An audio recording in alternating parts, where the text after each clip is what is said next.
Good morning, everyone. Thank you so much for taking interest in our voters and our voting process here in Arizona. I'm going to run through some basic facts for you, and then we'll open it up to questions. State Election Director Lisa Mara is also here. We'll be happy to answer any questions that any of you might have. At this moment, we've got 4.36 million voters statewide in Arizona, which is about 120,000 more than we had in 2020. That turnout was about 80%. We're looking close to about that. But those predictions we will leave up to you all. We just want to make sure everyone who shows up today will vote.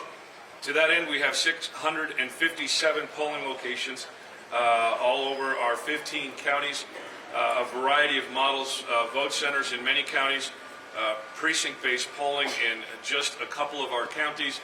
As you know, Arizona is a bottom-up state, and so the counties get to decide a lot of the specifics and particulars about the way they get to run their elections. If you have any questions about your voting location, you can go to arizona.vote. Again, that's arizona.vote for a lot of this information.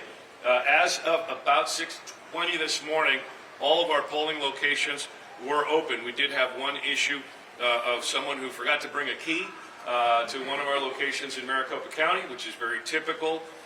We also had one location in Mojave County that lost power for a short period of time, but they were also open by the time we hit 6:20 a.m. We want to make sure to mention something right off the top, and that is this.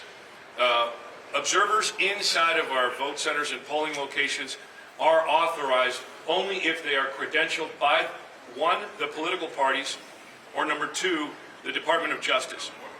There are no other authorized folks other than voters and the election staff who are authorized to be inside of that 75-foot line and into the polling places.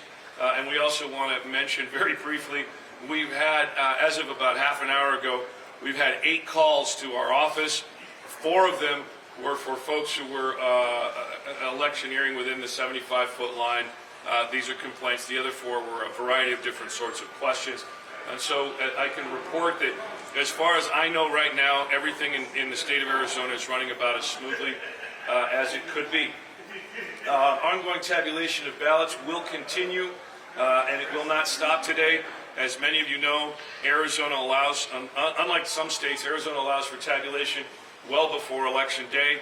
So when you see those 8 p.m. numbers tonight, many of our counties are estimating that we'll be at about 55% of our total. That will not include Election Day voters, and it will not include those voters who turned in their early ballots today or within the last day or so. We want to make sure that folks understand that all of the ballots that have been tabulated go through a pretty rigorous process, and it runs in sort of 2 stages before the ballots even get tabulated. Number 1, they get scanned and received and signature verified. Now, this is a process where those folks doing the signature verification get trained by the same folks who train the FBI.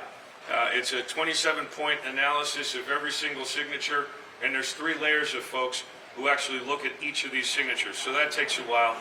And then they go to a series of folks in pairs who will take the envelope out of, or take the ballot out of the envelope. This is another process. And now that we have 2 pages worth of ballots here in each of those envelopes in Arizona, 9 of our counties anyway, it's going to take a little longer for all of that to happen. So please be patient with us. We know folks want results as quickly as possible. And we leave it to the media to make your projections whenever you like. But we will have our numbers, as always, 10 to 13 days after Election Day, because we want to get it right the first time. We're not just making projections. We're actually giving you the official numbers. After the election and after we're moving forward, there will be post-election audits that the counties will run. This hand count audits and or logic and accuracy tests ensure on the backside, as well as so much of what we've done on the front side, that we've got solid integrity in our elections.